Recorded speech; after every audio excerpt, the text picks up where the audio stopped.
Assalamualaikum warahmatullahi wabarakatuh. Perkenalkan, nama saya Azhara Aulia Putri dengan NIM 2200301002 kelas 2C1. Di sini saya akan menjawab beberapa pertanyaan esai mata kuliah Manajemen Usaha Wisata tentang struktur organisasi sebuah BPW dan bangkitnya BPW pasca pandemi COVID-19. Apa yang Anda ketahui tentang struktur organisasi sebuah BPW? Secara garis besar, struktur organisasi di perusahaan merupakan suatu tingkatan atau susunan yang berisi pembagian tugas dan peran perorangan berdasarkan jabatan di perusahaannya.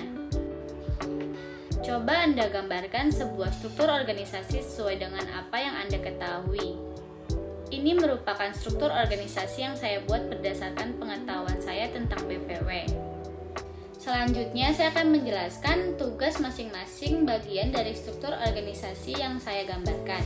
Yang pertama ada manajer umum, yaitu yang pertama tugasnya kelancaran dan ketertiban pelaksanaan seluruh pekerjaan atau karyawan. Yang kedua, bertanggung jawab atas terciptanya citra baik perusahaan. Yang ketiga, terselenggaranya pelaporan seluruh kegiatan dan pekerjaan karyawan kepada pihak yang berkepentingan. Yang keempat, pengelolaan untuk meningkatkan pengembangan, pelayanan, profitabilitas, serta pengembangan iklim kerja yang produktif, sehingga dapat meningkatkan pertumbuhan usaha dalam rangka mencapai tujuan dan sasaran. Yang kedua, ada manajer operasional, tugasnya yaitu kelancaran dan ketertiban pelaksanaan pekerja, kegiatan, serta pengamanan sumber daya di dalam dan di luar lingkungan unit kerja operasional. Yang kedua, pelaksanaan dan perencanaan kegiatan perusahaan untuk mencapai target. Yang ketiga, perencanaan kinerja perusahaan di masa yang akan datang. Yang keempat, pengaturan, pengelolaan, penilaian, dan pengembangan sumber daya manusia. Selanjutnya ada manajer keuangan dan administrasi. Tugasnya yaitu administrasi keuangan dan kelancaran penerimaan dan pengeluaran uang. Yang kedua, kelancaran penyusunan rencana kerja dan anggaran. Yang ketiga, perencanaan, penyusunan, dan mengevaluasi untuk mencapai laba yang telah ditetapkan. Selanjutnya ada supervisor pemasaran, yaitu tugasnya yang pertama, kelancaran dan ketertiban pelaksanaan seluruh kegiatan promosi secara efektif dan efisien. Yang kedua, bertanggung jawab atas terciptanya citra baik perusahaan. Yang ketiga, terselenggaranya pelaporan seluruh kegiatan promosi perusahaan. Yang keempat, pengarahan, peningkatan, pemeliharaan, dan pengendalian seluruh sumber daya sehingga mampu menciptakan performa yang optimal dan memberikan layanan yang terbaik pada customer atau pelanggan. Selanjutnya ada ticketing supervisor, yaitu tugasnya yang pertama, kelancaran dan ketertiban pelaksanaan seluruh penjualan tiket. Yang kedua, pelayanan jual beli tiket baik secara langsung maupun tidak langsung kepada konsumen. Yang ketiga, reservasi hotel akan menjadi tempat penginapan para konsumen.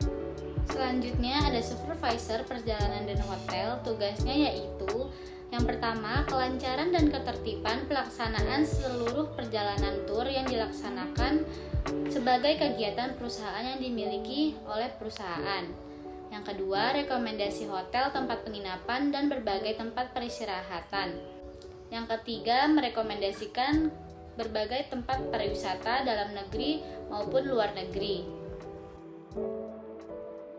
Dalam pandangan Anda, bagaimana kondisi perjalanan wisata terkini pasca pandemi? Menurut saya, situasi bisnis pariwisata belakangan ini pasca pandemi COVID-19 perlahan mulai membaik dengan dibukanya beberapa sektor pariwisata, entertainment, dan travel di Indonesia. Kedua, apakah BPW masih bisa bangkit kembali? Menurut saya, BPW pasti bisa pulih secara perlahan dan sejalan dengan kebijakan pemerintah yang telah melonggarkan pembatasan-pembatasan perjalanan di Indonesia. Kalaupun tidak segera menaik, BPW pasti bisa naik lagi dengan dukungan pemerintah. Apa kiat-kiatnya menurut Anda? Beberapa kiat-kiat bagi Biro Perjalanan Wisata di Indonesia untuk bangkit kembali yaitu yang pertama, inovasi strategi bisnis untuk mengembangkan strategi bisnis yang terarah. Yang kedua, mematuhi protokol kesehatan. Para tamu perlu dididik lebih baik untuk mengikuti protokol yang benar agar pemerintah tidak menghentikannya. Yang ketiga, tingkatkan promosi media sosial online dengan menawarkan beberapa promosi paket wisata dengan harga bersaing.